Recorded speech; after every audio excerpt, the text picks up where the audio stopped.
The canopy above is so thick that twilight becomes eternal. You are walking, and the woods have gone perfectly, terribly silent. The wind dies in the branches. The ravens cease their chaotic chatter. In this suffocating primordial stillness, a sound bleeds through the ancient pines, the fragile, broken-fuse weeping of a young woman. Pity is a lethal flaw in the dark. You follow those sorrowful echoes through the dense, choking undergrowth, the air growing unnaturally cold with every step. Up ahead, kneeling in the damp earth beneath a withered oak, is a delicate figure draped in a ragged white shroud. She seems so lost, so desperately human. You reach out, your boots snapping a dead twig. The weeping stops. Slowly, she rises and turns toward you. But she does not turn her face. She turns her back. And the illusion shatters. There is no back. From the nape of her neck to the base of her spine, her flesh is simply gone.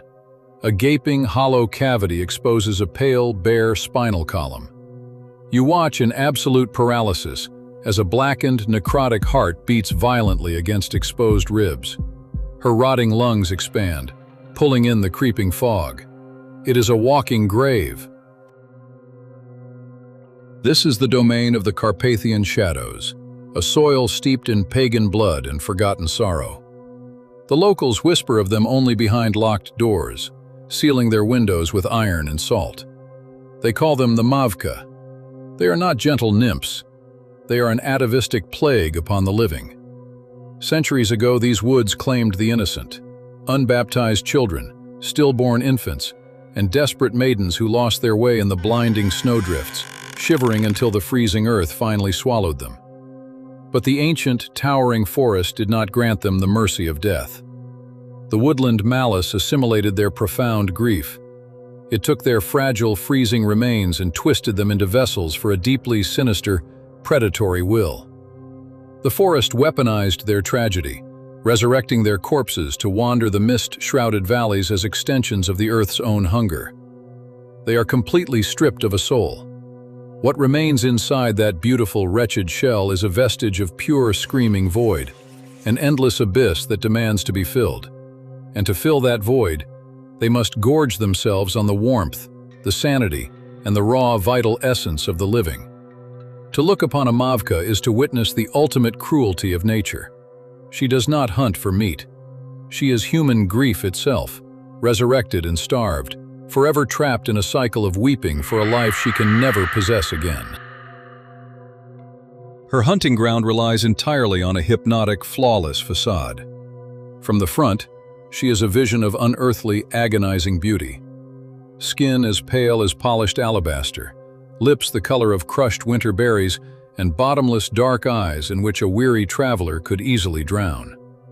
A cascade of long, vibrant green hair drapes over her shoulders, serving as a desperate veil to conceal the rot that clings to her frame.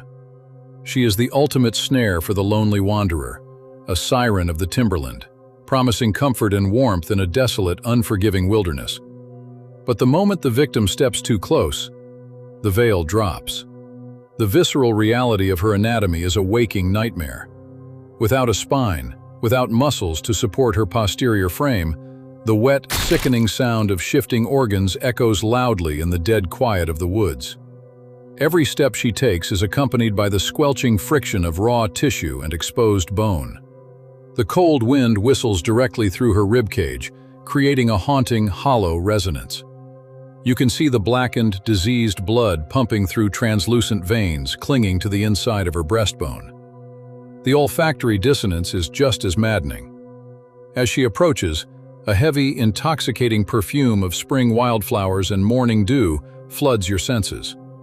But beneath that sweet aroma, hiding just a breath away, is the thick, coppery stench of coagulated blood and wet, disturbed grave dirt.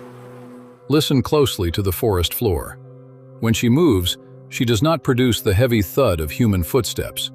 It is a sharp, irregular clicking, like the chitinous scuttling of massive insects or the violent snapping of bone-dry wood burning in a pitch-black fire.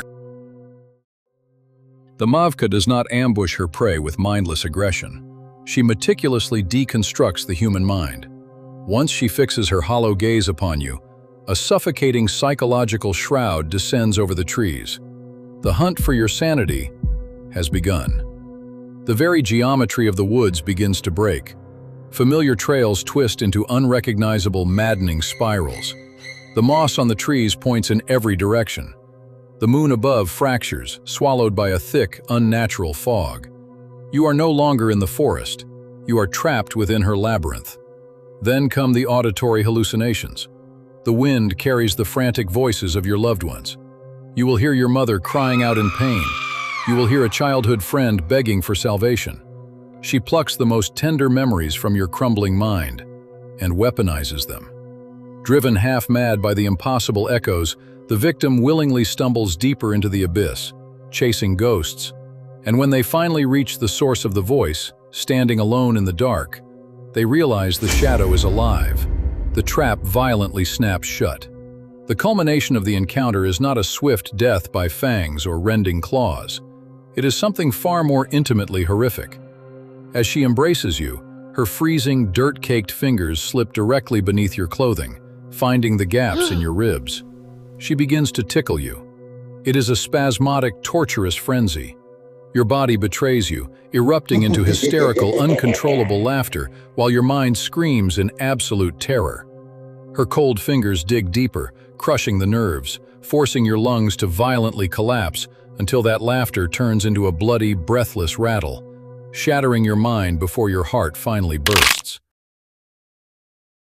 There is ancient wisdom, forged in the blood of those who never returned from the timberline. The absolute paramount law of the dark woods. Do not look for the source of a weeping woman in the dead of night. If you hear crying in the fog, you turn your back and you walk away. If the labyrinth has already claimed you, if the path behind you vanishes into impenetrable bramble, you must break the spatial curse. Strip off your coat, turn it inside out and put it back on. This archaic act of reversal blinds her woodland magic, fracturing the illusion just enough for you to find the true north. But if the scent of dead flowers is already in your throat, and her pale hands are reaching for your ribs, your last desperate hope is a wooden comb. Throw it violently onto the dirt at her feet. Her vanity is her only weakness. She will drop to her knees, mesmerized, desperately trying to comb her tangled green hair. Do not watch her. Run. You may think you are safe behind the concrete and glass of the modern world, but primordial hunger does not recognize boundaries. The dark edges of the park near your home, the thick tree line at the end of your street, the shadows there are ancient, and they are waiting. The next time you hear a familiar voice calling your name from the dark, do not answer. Bind your fate to the Apocryphal Bestiary. Carve your presence into this sanctuary by subscribing, and leave a protective mark in the comments below. Seal the contract, or the hollow beauty will make sure you never stop laughing.